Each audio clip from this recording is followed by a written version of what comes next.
Olá, turma de História da Psicologia, primeira fase do curso de Psicologia da UFSC. Eu sou o professor André e estou aqui com vocês na gravação de mais uma de nossas aulas em tempos de pandemia.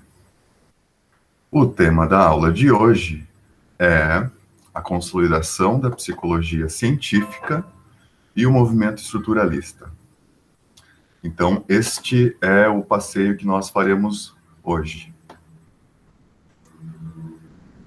Nós, então, objetivamos, com essa aula, compreender como a psicologia passa a ser reconhecida como ciência, identificar as características básicas do movimento estruturalista e suas especificidades históricas. Então, nós temos aqui, basicamente, dois objetivos, né? Para dar conta disso, a gente precisa dar um breve passeio de revisão sobre os conteúdos anteriores, destacar o que se valida como conhecimento científico à época, abarcar as contribuições da fisiologia, compreender como Wundt sintetizou os conhecimentos da época na criação da psicologia científica e perceber como o estruturalismo se destaca na sequência de Wundt. Ok? Então, fazendo um passeio de revisão, né, passando pelas condições históricas e teóricas determinantes ou que são entendidas como condições de possibilidade de criação de uma psicologia científica. A gente tem, né, a emergência da experiência da subjetividade privatizada, tema que a gente já conversou, que está nessa contextualização histórica da Idade Média, né, quando a gente ainda produzia um conhecimento não centrado na razão ou no humano, mas sim a partir de uma relação transcendental com Deus. O Renascimento, onde a gente observa uma quebra nesse paradigma epistemológica, na qual o ser humano passa a ser o centro da produção do seu conhecimento, destacando a razão, que é reforçada pelo iluminismo, mas o iluminismo ele não faz somente isso, também ele tem uma influência política, né? E também a partir do mercantilismo, né, que eu trouxe para vocês nas aulas anteriores, enfocando na questão da Revolução Industrial e as modificações que ocorrem na nossa experiência enquanto sujeitos no mundo, conectadas às outras revoluções históricas nesse período, né? Especificamente no campo cultural ou do conhecimento, né, a gente tem, então, a partir desse movimento histórico moderno, né, a constituição de um Zeitgeist, ou seja, um espírito da época, focado no mecanismo, na compreensão, então, material do mundo, a relação entre os elementos, né? Eu esqueci de colocar o reducionismo aqui no campo de conhecimento, né? Mas um conhecimento produzido a partir de uma experiência empírica, ou seja, que passa por meio dos nossos sentidos. A gente tem o associacionismo entre, né, as peças determinantes de um certo fenômeno, e destacando, então, o positivismo como uma linha epistemológica, na época, considerada legítima na produção desse conhecimento, fundamentado em todos esses ismos que estão descritos aqui, mas principalmente debitário do materialismo e do empirismo. E aí, ainda nesse campo, a gente tem os filósofos empiristas e associacionistas especulando sobre a nossa consciência, que, na sequência, torna-se objeto de estudo da psicologia quando ela se consolida enquanto ciência. Tá? Mais especificamente, então, o que é considerado como conhecimento científico na época? Uma disciplina, para ser ciência, na época, ela precisa ser compreendida a partir dos termos positivistas da ciência. O positivismo, a gente pode compreendê-lo entre várias outras características, não num sentido moral, né? Ninguém está falando de psicologia positiva, por exemplo, que é algo que passa pelo nosso contemporâneo, né? No sentido que é moral, do seja positivo, ao contrário do negativo, mas sim no sentido mais matemático, né? Positivo aqui significa um conhecimento que não dá margem para dúvidas. Então, nesses termos, quando a gente diz seja positivo, a gente está dizendo seja assertivo, seja objetivo, né? Para que a gente possa consolidar uma ciência, então a gente precisa ter um objeto de estudo compreendido nesses termos positivistas, ou seja, dotado de uma materialidade, de uma objetividade e passível de uma medição. Fica muito fácil quando a gente olha as ciências naturais, por exemplo, né? O estudo da gravidade, né? Existe uma materialidade aqui, uma objetividade aqui, e isso é passível de ser medido numa relação temporal, por exemplo, né? Método de pesquisa para esse objeto precisa ser fundado na experimentação e na observação. Os conhecimentos que eu produzo sobre esse objeto de estudo, a partir dessa metodologia, eles precisam ser passíveis de descrição em termos objetivos, racionais, concretos e traduzíveis em termos matemáticos, né? Desenvolvendo-se assim uma teoria sistemática. A grande questão posta para a psicologia, então, da época é como pesquisar a consciência nesses termos. A gente tem várias restrições impostas aí, né? Primeiro, porque a consciência não tem uma materialidade, uma objetividade e não se encontra passível de medição, e dificilmente a gente consegue abordá-la a partir de um método de pesquisa fundado na experimentação e na observação, né? A consciência era estudada pela tradição filosófica da época a partir do racionalismo, né? Que vocês já viram, tem uma treta aí com o empirismo, que é fundamento da ciência positiva. Para a psicologia ser considerada ou legitimada enquanto uma ciência, ela precisa corresponder a esses termos, e aí que está a dificuldade, né? Como descrever os fenômenos da consciência em termos objetivos, racionais, concretos, traduzíveis em termos matemáticos, né? Objetivo, para começar, a consciência é difícil aprendê-la até aqui em termos de uma objetividade. Os métodos de estudo e os objetos de estudo fundamentalmente da psicologia dessa época, eles não se caracterizam ou não se traduziriam nesses termos de objetividades, de objetividade, né? Por isso a gente tem aí uma questão, né? Um problema para consolidar a psicologia enquanto uma ciência. Não é que a psicologia não existia, é claro que ela existia e está aí transcorrendo na história do pensamento ocidental, né? Desde antes dos filósofos pré-socráticos. Então, a psicologia existe, mas até então ela não é independente, né? Na modernidade, ela está sendo estudada como um subcampo da filosofia ou como um subcampo da fisiologia. A gente já vai ver um pouco mais dessas especificidades da fisiologia, mas ela não é reconhecida como uma ciência independente, né? Ela é uma disciplina de outras áreas de conhecimento, né? Nos termos da ciência positiva, ela é, inclusive, considerada até então um conhecimento menor ou de menor validade, né? Um conhecimento especulativo, porque não corresponde a esses pressupostos da verdade considerada a partir do positivismo, né? Então, algumas restrições que nós temos à psicologia nessa época, né? O que a psicologia precisa, né? Ela precisa descobrir o seu elemento, ou seja, seu objeto de estudo, de modo similar à química, né? Essas restrições são o Kant que coloca, né? Facultar a esse elemento um objeto de facultar a esse elemento um estudo objetivo em que o sujeito e o objeto não se misture como na introspecção. E essa é uma questão, então, epistemológica, metodológica, né? E eu destaquei a palavra introspecção porque ela é nova para a gente hoje, e daqui a pouquinho eu falo um pouco mais dela.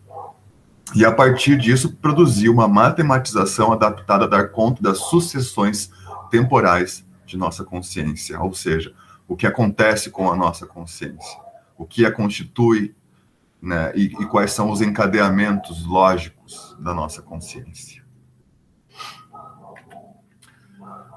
Aí que a gente entra com as influências da fisiologia. E a influência da fisiologia principalmente ocorre por meio do método de estudo da psicologia. Então, eu acabei de falar para vocês que para a psicologia ser considerada como ciência, ela precisa delimitar um objeto de estudo, e isso a filosofia já vinha fazendo, a partir dos filósofos empiristas e associacionistas britânicos, enfocando na consciência. Então, está localizando-se por aí o objeto de estudo da psicologia, né? Mas é preciso ter um método de estudo experimental para se estudar esse objeto de estudo, coisa que os filósofos associacionistas e empiristas britânicos não faziam porque não era a preocupação deles, né? Então, para a consolidação da psicologia científica, de um lado, a gente tem a contribuição da filosofia pelo método de estudo, a consciência, e de outro, a contribuição da fisiologia a partir do método de estudo.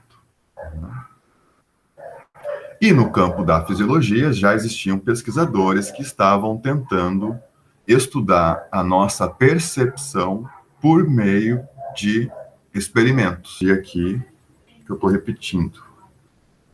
Limiar diferencial, diferença apenas perceptível. É a mesma coisa.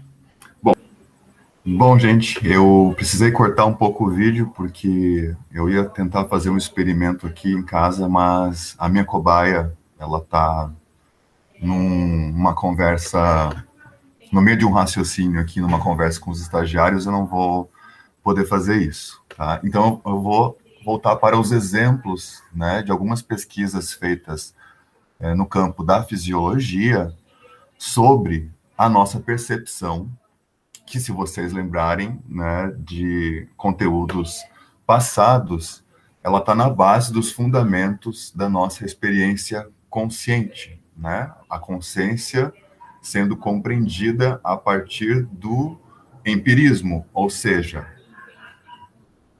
da nossa percepção, né?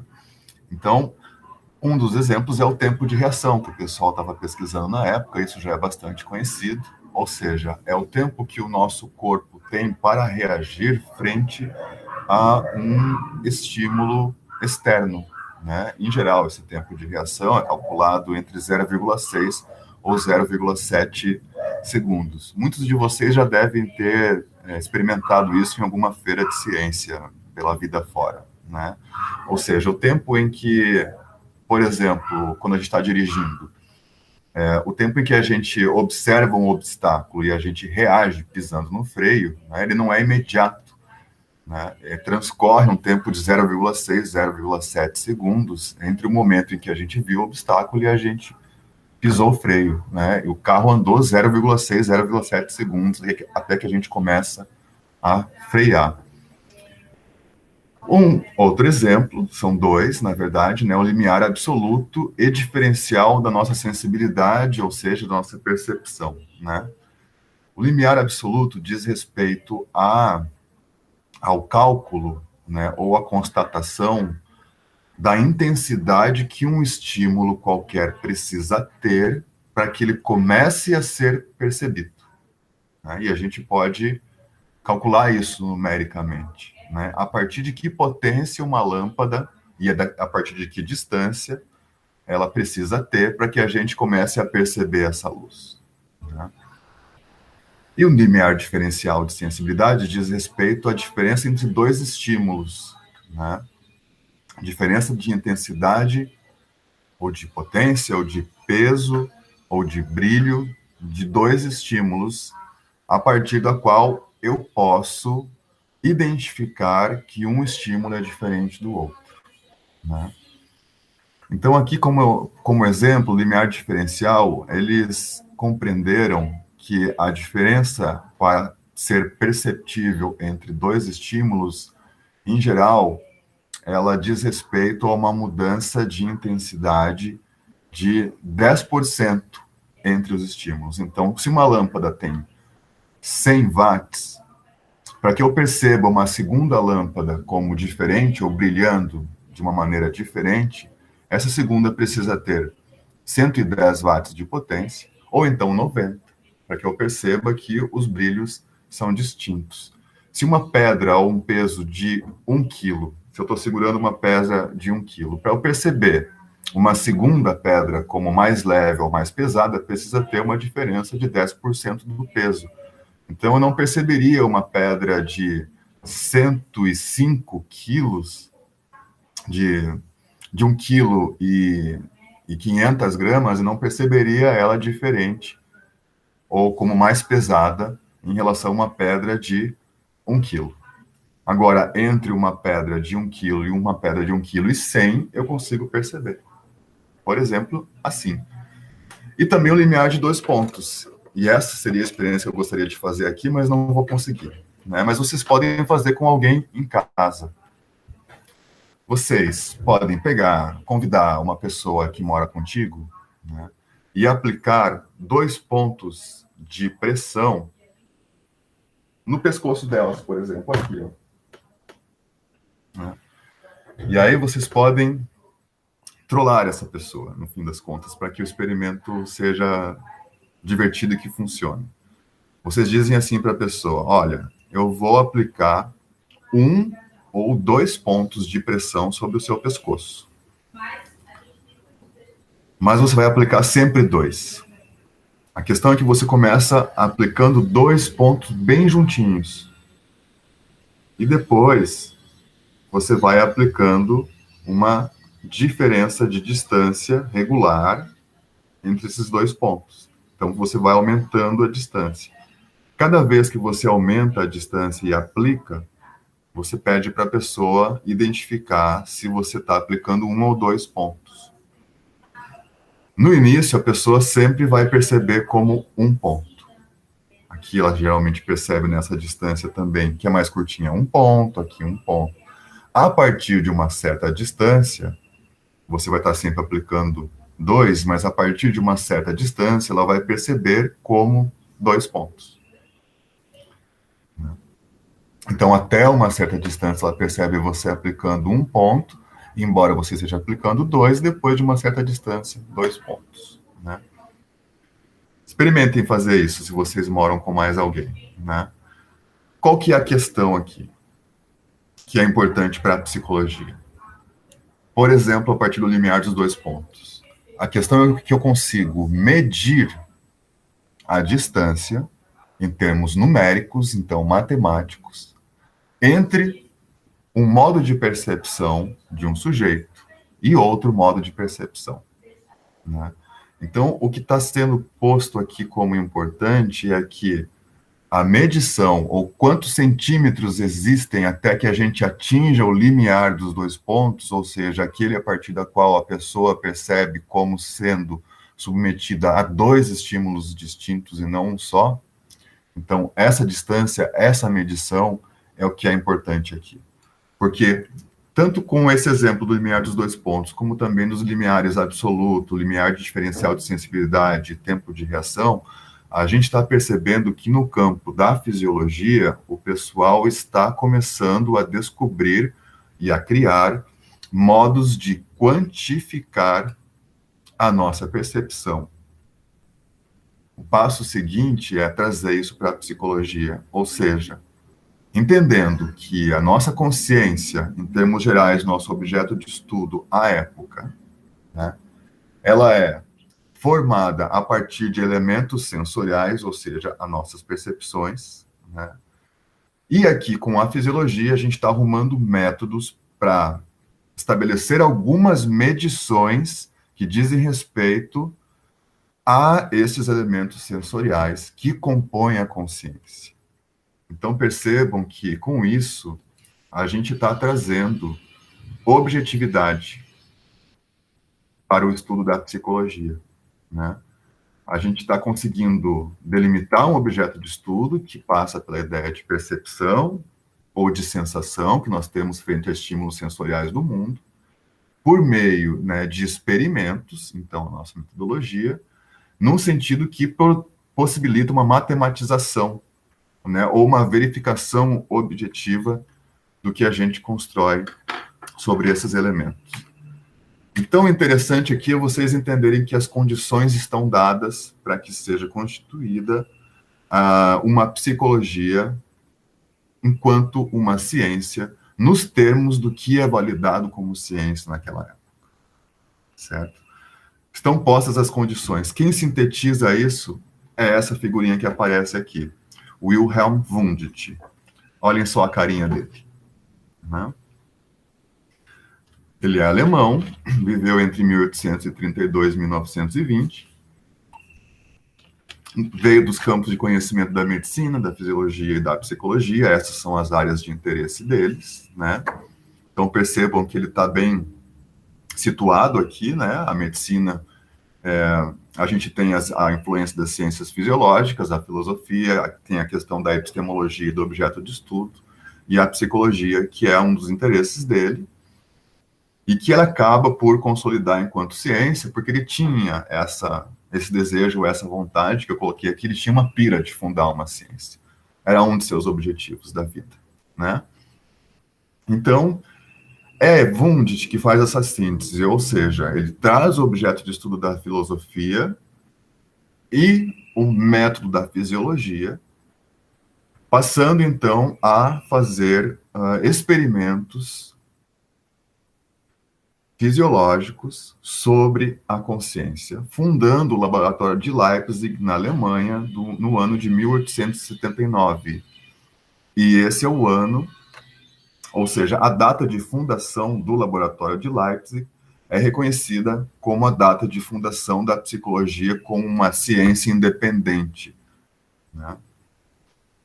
Ou seja, aliás, o laboratório de Leipzig, ele começou numa salinha improvisada, mas depois, à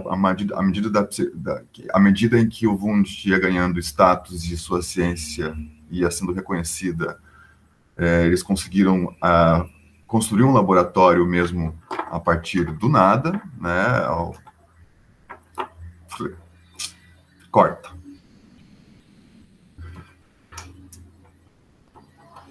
Aliás, o laboratório de Wundt, ele foi totalmente destruído, né, durante a Segunda Guerra Mundial por bombardeios aliados e depois foi reconstruído enquanto réplica para registro histórico. Então, se um dia você for dar um passeio pela Alemanha, passa lá em Leipzig e vai conhecer o laboratório de psicologia experimental do Wundt.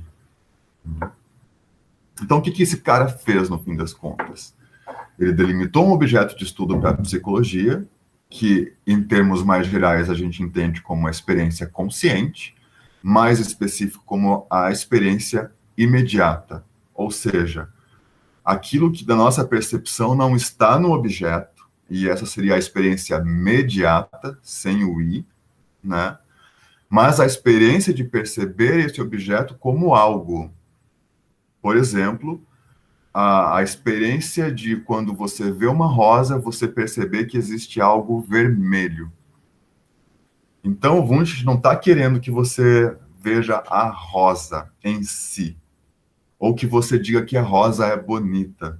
Não. Ele está querendo que você identifique objetivamente a experiência de ver algo vermelho naquele tipo de forma, né? E esse seria o elemento básico da consciência, né? Ou seja, a experiência imediata, aquilo que, de algum modo, você vê no mundo que depende do teu olhar, mas que não é interpretado como algo existente no mundo já dado, né? Qual é o método de estudo para se chegar a esses elementos, né? É o método da introspecção experimental. Então, lá atrás eu destaquei essa palavrinha, né? A introspecção até então era conhecida, né, como um olhar para si mesmo, mas isso aqui nesse contexto tem problema, porque quando você olha para si mesmo, você não consegue diferenciar aquilo que é você daquilo que você está olhando, né? Mas aqui, e também a partir dos fisiólogos, né, a gente transforma a introspecção num elemento experimental, né? Não é só a introspecção por si só, mas uma introspecção experimental, né? Então, o Wundt, ele vai precisar treinar os sujeitos para que eles percebam, né, a intensidade do vermelho, o brilho do vermelho, a sensação de sentir o vermelho, junto com um sentimento a isso associado, daqui a pouquinho a gente vê isso melhor, mas sem que se seja dada uma interpretação a isso. Então, no Wundt, você é treinado, com o Wundt, você é treinado para ver não um isqueiro, e sim para ver algo verde, retangular, junto com algum sentimento associado a isso, mas que não tenha um sentido interpretativo, subjetivo ou moral, porque ele precisa da objetividade do relato via introspecção, certo? Quais são os objetivos dessa ciência, então, que ele delimita, né? O que ele quer estudar, no fim das contas? Então, ele quer analisar os processos conscientes até chegar aos seus elementos básicos, ou seja, não é um isqueiro. O elemento básico aqui são as sensações, né, ou a experiência imediata, que é o verde, em certa intensidade, que pode ser diferente de outro, né, retangular, né. O principal objetivo dele é descobrir como esses elementos são organizados e sintetizados numa experiência unitária, ou seja, ele quer descobrir como eles, então, são associados numa experiência unitária, né? E, a partir disso, determinar as leis de conexão que governam essa organização desses elementos nas experiências unitárias, para que a gente tenha, então, a apreensão do todo da consciência, tá? O importante aqui não é a gente compreender detalhadamente o sistema teórico do Wundt, mas sim, na perspectiva da história da psicologia, então, compreender o processo de constituição da psicologia. Então, eu trouxe um pouquinho aqui algumas questões desses elementos, né? Inclusive uma imagem que está presente na nossa bibliografia básica, né? Para a gente poder dar uma olhada, mas o nosso foco é o processo histórico de constituição, de fato, né? Também para que eu não me alongue demais aqui e vocês cansem de assistir esse vídeo pelos seus instrumentos, né? Então, percebam, o objeto de estudo dessa psicologia experimental que surge com o Wundt é a experiência imediata. Percebam nesse desenho, eu estou apontando aqui porque eu estou com uma segunda tela onde eu vejo a apresentação, né? Mas percebo que a experiência imediata, ela é subdividida em partes, ou seja, ela é reduzida, lembra do reducionismo? Em suas partes mais elementares, né? E o Wundt está procurando por isso, e não somente isso, está tentando entender como ocorre essa fusão, ou essa síntese desses elementos, né? Para aí determinar os conteúdos da consciência e a sua relação entre partes. Então, a experiência imediata ela tem um conteúdo objetivo, que são os elementos sensoriais do mundo, que são as nossas sensações, como a gente percebe isso, e depois a representação que a gente dá para isso, né? Ou seja, vermelho, né? A partir de uma sensação que está presente no mundo. E também um conteúdo subjetivo, né? Que é aquilo que depende de nós diante da nossa relação sensorial com o mundo. Esse conteúdo subjetivo ele pode ser subdividido em sentimentos simples, que resultam nas suas fusões com elementos complexos, afetos e processos volitivos à nossa vontade. Existe uma fusão de tudo isso numa experiência unitária que a gente vai determinar, então, como experiência imediata. Então, percebam que ele está separando esses elementos, seguindo a tradição de produção do conhecimento da época, né? As sensações, que são os nossos estímulos dos órgãos sensoriais, né? Os sentimentos, que são os complementos subjetivos dessas sensações, né? Que ele vai entender a partir da teoria tridimensional do sentimento. Então, todo sentimento ele está situado num eixo tridimensional, em algum desses pontos, né? E circulando, né? Ele circula, ele pode ser localizado entre prazer e desprazer, tensão e relaxamento, excitação e depressão. Percebe que as palavras utilizadas para isso, elas têm certa objetividade e elas não são dotadas de valorização moral. Então, não é bom e mal, agradável, desagradável, bonito e feio, né? É aquilo que passa no teu corpo diante de um estímulo sensorial, ou diante de uma sensação, ou junto com ela, né? Que provoca prazer, desprazer, tensão, relaxamento, excitação e depressão.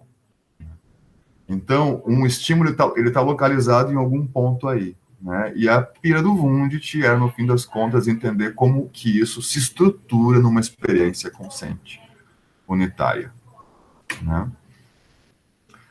Como eu disse para vocês, o importante aqui é o processo. O que acontece com o Wundt? Ele passa, então, a produzir conhecimento, escrever artigos, manuais de psicologia.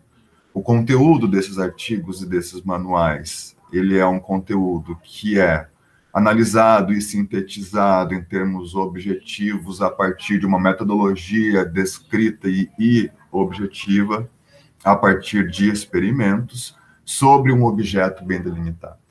Esse conteúdo, no fim das contas, é o que vai ser divulgado e estudado. Isso é fundamental para a consolidação de uma ciência.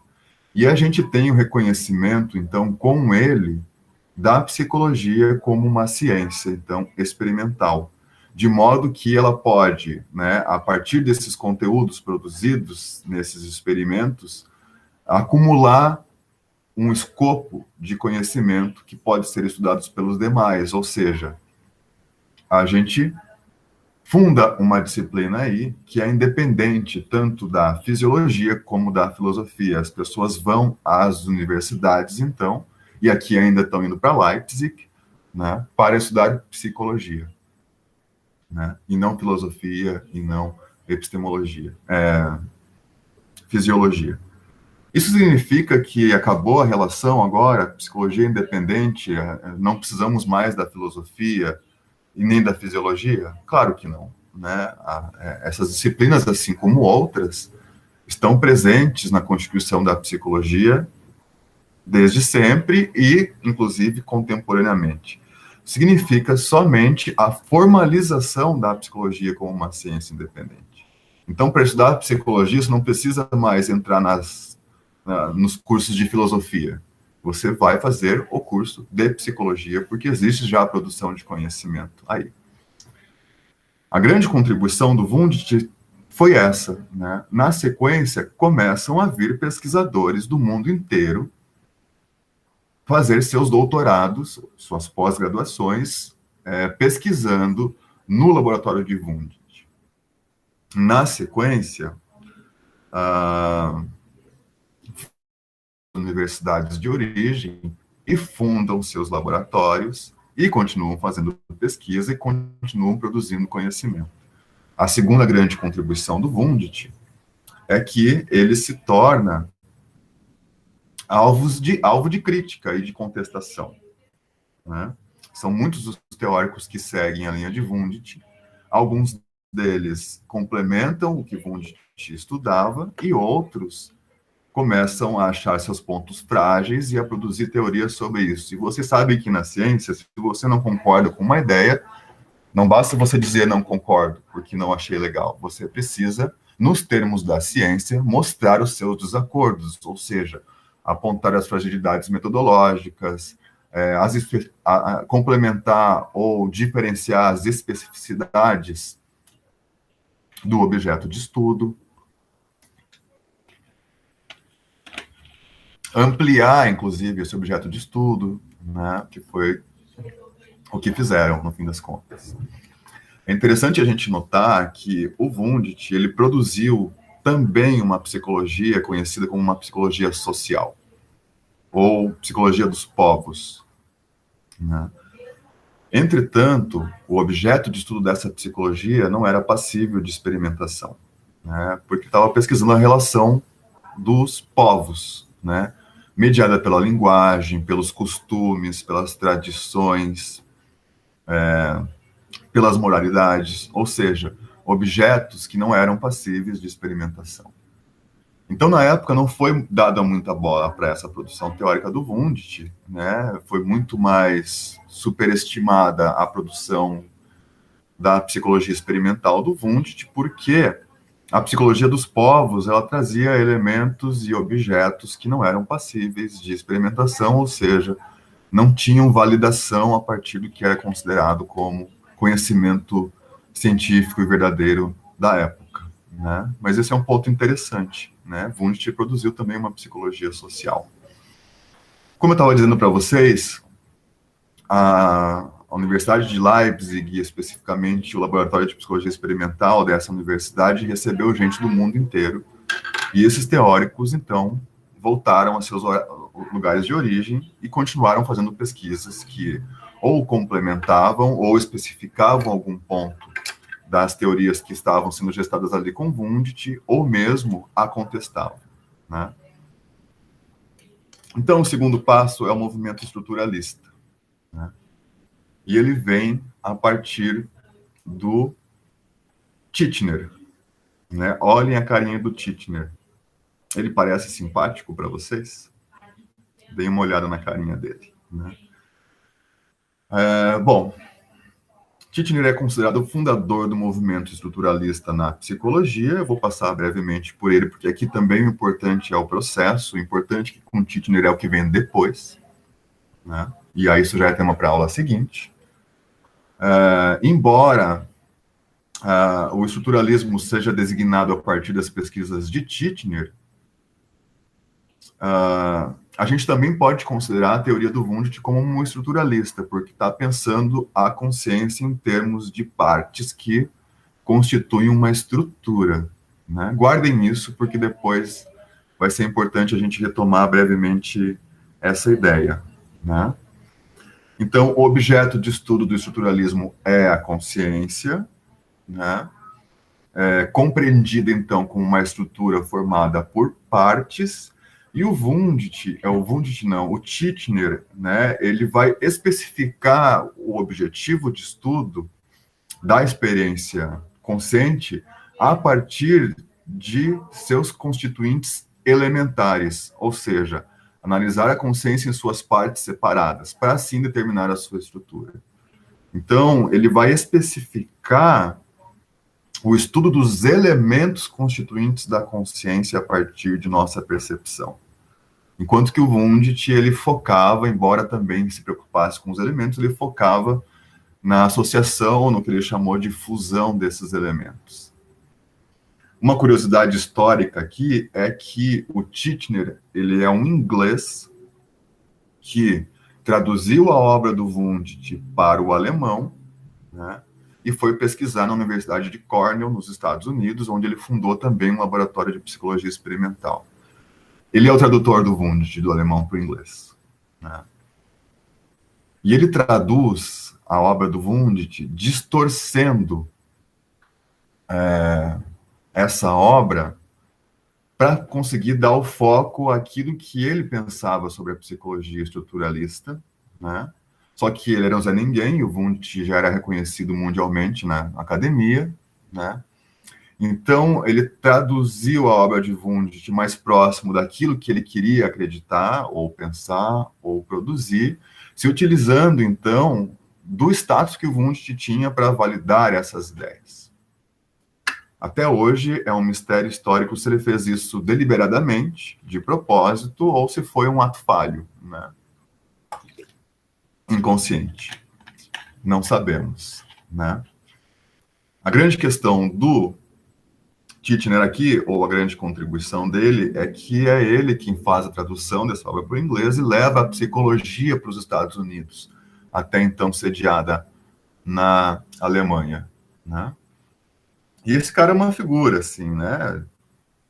ele era um sujeito muito formal, que pensava as suas aulas todas estruturadas também, a posição das coisas dentro da sala de aula. Os alunos entravam por uma porta, ele entrava por outra, ninguém podia falar nada enquanto ele dava as suas aulas, inclusive reza a lenda que ele teve uma parada cardíaca durante uma aula e ninguém socorreu, né, porque as pessoas não sabiam o que fazer, porque queriam interromper, né. Ele acreditava que as mulheres não poderiam ser boas psicólogas, porque para ser um bom psicólogo você precisa ser um bom fumante. Sim, a gente teve uma criatura assim na história da psicologia. E não é bonito uma mulher fumar, né? Então, curiosamente, ele tinha essa ideia, mas também foi o primeiro a aceitar uma mulher como aluna de doutorado. Na época, né, a ciência era produzida praticamente só por homens e era vetado às mulheres o acesso às universidades, aos programas de pós-graduação, né? Ele foi o primeiro a aceitar uma mulher, né, como pesquisadora na psicologia, né? E, então, o fundador do movimento estruturalista, né? Por que existe um movimento estruturalista aqui? Justamente porque existe uma contraposição a esse momento que vem logo na sequência também nos Estados Unidos. Então, aqui a gente observa, historicamente, a passagem do foco ou geográfico da produção da psicologia. Talvez não uma passagem, mas a abertura de um outro foco, que é o norte-americano, né? E o movimento estruturalista, ele foi contraposto pelo funcionalismo e, aliás, titulado como estruturalista pelos funcionalistas. Esse movimento, o funcionalista, acreditava que a consciência, o objeto de estudo da psicologia, precisaria ser compreendido em termos de sua função e não de sua estrutura. E aí, nessas tretas acadêmicas que existem aí, um dos teóricos do funcionalismo diz que o sistema de Wundt é um sistema estruturalista, e aí que ele batiza o próprio sistema, e não foi, Wundt não, do Titchener, né? Não foi o próprio Titchener que titulou, e sim um movimento opositor. Na semana que vem, mais adiante, a gente continua com esse papo, né? Então, a consciência é compreendida como uma estrutura, essas são as características, né, do estruturalismo, enquanto soma das experiências existentes em determinado momento, ponto que foi criticado logo adiante também. Como eu disse para vocês antes, o foco é nos elementos da experiência consciente, e esses elementos eles têm uma qualidade, por exemplo, quente, frio, uma intensidade, né, forte, fraco, uma duração no tempo e uma nitidez. São mais nítidos, são menos nítidos, né? E como eu também disse, o foco é não no processo de síntese, mas nos elementos em si. Esse cara, Titchener, de fato, queria criar uma tabela periódica da mente, né? E ele chegou a listar 44 mil elementos distintos em seus termos de qualidade, intensidade, duração e nitidez. É de arrancar os cabelos. Então, a tabela periódica da mente tinha 44 mil elementos, né? Olha que loucura. A metodologia continuava sendo a introspecção experimental com observadores rigorosamente treinados. Treinar observadores também é um problema metodológico que depois foi questionado, e esses observadores eram considerados como reagentes, ou seja, máquinas passíveis, né, que objetivamente traziam os dados das qualidades, intensidades, durações dos estímulos para aí serem categorizados sem que trouxesse uma interpretação subjetiva desses elementos, né? Então, é reagente bem no sentido da química que eles estão utilizando aqui, né? A partir desses elementos, determinar a estrutura da consciência a partir deles, né? A própria tabela periódica da mente. E aí sim, assim como Wundt, né, mas agora mais intensamente, a principal contribuição do estruturalismo para a psicologia foi se transformar em alvo de outras teorias, né? E como eu disse para vocês na ciência, quando você contesta uma teoria, você precisa contestá-la com outra teoria, ou seja, fazer pesquisa, né? E ao fazer pesquisa, você produz conhecimento. Então, aqui a gente tem uma contribuição forte do estruturalismo, né? E também, num sentido mais político, né? A gente tem, com fundo político, né? A gente tem o agonismo entre o movimento estruturalista e o movimento funcionalista nos Estados Unidos, por isso a gente tem um fundo político, isso é tema para a próxima aula, né? A partir da qual a psicologia se torna, então, uma ciência aplicada, na esteira do funcionalismo. Não sei se vocês perceberam até que a psicologia ela é uma ciência que não é aplicada, ou seja, ela não tem uma finalidade objetiva, ela não serve para alguma coisa. Eles buscavam produzir uma ciência pura. Então, se você tem uma intencionalidade na produção de um conhecimento, ele deixa de ser puro, né? Então, a intencionalidade aqui é meramente descobrir como se estrutura a consciência a partir de seus elementos primordiais e só, né? Ou seja, ela é uma disciplina acadêmica, né? Não uma ciência aplicada. Até aqui, né? Mas na sequência a gente vai ver justamente junto ao agonismo do funcionalismo que a psicologia ela passa a ter uma aplicabilidade, então a ser uma profissão, até então ela não é, né? Para encerrar, eu trouxe aqui esse slide para a gente se localizar numa linha histórica, iniciando com Wundt e o seu primeiro laboratório de psicologia experimental, né? 1879. E a gente deu o segundo passo, que foi, na década de 1880, o surgimento do estruturalismo com Titchener. Semana que vem, a gente vai para o funcionalismo, que surge também nos Estados Unidos, né, a partir de William James e outros teóricos, e na sequência a gente vai para a psicanálise, né, para o Pavlov, a psicologia aqui soviética, né, o experimentalismo soviético, volta para o behaviorismo nos Estados Unidos, temos o gestaltismo, psicologia cognitiva e outras especializações. Eu encerro com isso, espero ter contribuído para a compreensão da temática da aula e aguardo vocês no nosso encontro síncrono. Até mais.